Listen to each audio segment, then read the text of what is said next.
कभी सोचा है कि एक ऐसी पीढ़ी जिसके पास दुनिया की सारी जानकारी बस एक क्लिक दूर है, वो इतिहास में सबसे ज्यादा परेशान और चिंतित क्यों है? आज हम जेन जी की इसी पहेली को समझने की कोशिश करेंगे जो डिजिटल दुनिया के दोहरेपन का सामना कर रही है। देखिए, एक तरफ तो जेन जी के पास टेक्नोलॉजी और कनेक्शन की ऐसी पावर है जो पहले किसी भी पीढ़ी के पास नहीं थी, है ना? लेकिन सिक्के का दूसरा पहलू देखिए, वो सच में चौंकाने वाला है। 70% युवा मेंटल हेल्थ इश्यूज से जूझ रहे हैं और 58% को तो ये भी नहीं पता कि उनकी जिंदगी का मकसद क्या है। ये कोई छोटा मोटा विरोधाभास नहीं है, ये एक पूरा का पूरा संकट है। तो इस संकट की जड़ तक पहुंचने के लिए आज हम 6 हिस्सों में बात करेंगे। हम इस पीढ़ी के विरोधाभास को समझेंगे, सोशल मीडिया की डोपामीन अर्थव्यवस्था में गोता लगाएंगे, देखेंगे कि कैसे हम अपने ही विचारों के बुलबुले में कैद हो रहे हैं और जानेंगे कि ये डिजिटल दुनिया हमारे रिश्तों और नशे की लत को कैसे बिगाड़ रही है। और आखिर में हम ये भी देखेंगे कि इससे बाहर निकलने का रास्ता क्या हो सकता है। तो चलिए शुरू करते हैं पहले खंड से।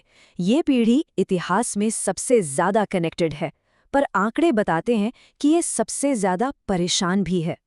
और ये जो नंबर है ना, ये किसी बाहरी सर्वे से नहीं आए हैं, ये जेन जी ने खुद बताए हैं। करीब 1/3 डिप्रेशन और 1/3 से ज्यादा एंग्जाइटी से जूझ रहे हैं। मतलब साफ है, ये समस्याएं छिपी हुई नहीं है, ये इस पीढ़ी की जीती जागती सच्चाई हैं। और शायद ये आंकड़ा हमें एंग्जाइटी और डिप्रेशन की जड़ तक ले जाता है। आधे से ज्यादा लोगों को ये नहीं पता कि उनकी जिंदगी किस लिए है, उनका मकसद क्या है। और जब मकसद नहीं होता तो ये खालीपन की भावना ही कई मानसिक समस्याओं की वजह बन जाती है। तो सवाल ये है कि इन सब की जड़ क्या है? इसका एक बहुत बड़ा जवाब हमारे फोन में ही छिपा है। हम एक ऐसी डोपामीन इकोनॉमी में जी रहे हैं जिसे सोशल मीडिया चलाता है, और ये सचमुच हमारे दिमाग को रीवायर कर रहा है। और ये ना एक ऐसा चक्कर है जो कभी खत्म ही नहीं होता। सोचिए, हम रील्स या शॉर्ट्स स्क्रॉल करते हैं, दिमाग को फौरन एक डोपामाइन का छोटा सा हिट मिलता है, अच्छा लगता है ना? लेकिन इसका असर क्या होता है? हमारा ध्यान लगाने की जो क्षमता है वो कम हो जाती है और दिमाग को उसको बार बार वही हिट चाहिए, बिल्कुल एक लत की तरह। और देखिए, यही इस पूरे डिजाइन की असल प्रॉब्लम है। हमारा दिमाग धीमे और गहरे संतोष के लिए बना है, न कि इन ऐप्स से मिलने वाली तुरंत और खोखली खुशी के लिए। ये जो बेमेल है ना, यही संकट की असली जड़ है। अच्छा, सोशल मीडिया का एक और बहुत बड़ा नतीजा ये है कि हम सब एक पर्सनल फिल्टर बबल में, मतलब एक बुलबुले में कैद होते जा रहे हैं। चलिए देखते हैं कि ये होता कैसे है। आसान भाषा में कहें तो एल्गोरिदम आपको सिर्फ वही दिखाता है जो उसे लगता है कि आप देखना चाहते हैं, और बाकी सब कुछ वो आपसे छिपा देता है। आप जो लाइक करते हैं, जो शेयर करते हैं, या जिस वीडियो को ज्यादा देर तक देखते हैं, एल्गोरिदम सब नोट कर लेता है और धीरे धीरे वो आपकी दुनिया को छोटा कर देता है और आपको सिर्फ एक ही तरह के विचार और कंटेंट दिखने लगते हैं। और समाज पर इसका असर बहुत गंभीर है। जब लोग सिर्फ वही सुनते हैं जिससे वो पहले से सहमत हैं, तो समाज में गुटबाजी बढ़ती है, लोगों की राय ज्यादा कट्टर और जहरीली हो जाती है और हमारे बीच की दूरियां बढ़ जाती हैं। अब आते हैं अगले बड़े प्रभाव पर। ये डिजिटल माहौल हमारे इंसानी रिश्तों और कनेक्शन को किस तरह से बदल रहा है। ऐसा लगता है जैसे रिश्तों का मतलब ही बदल गया है। जहां पहले इमोशनल इन्वेस्टमेंट और भरोसा बनाने पर जोर था, वहीं आज स्वाइप कल्चर का बोलबाला है। लोग अब चीजों की तरह चुने या रिजेक्ट किए जा रहे हैं, जिससे रिश्तों की गहराई खत्म होती जा रही है। और सबसे जरूरी बात, ऑनलाइन जो दिखता है वो अक्सर सच नहीं होता। सोशल मीडिया पर खुश दिखने का दबाव इतना ज्यादा है कि 40% लोग एक नकली खुशहाल रिश्ते का दिखावा करते हैं।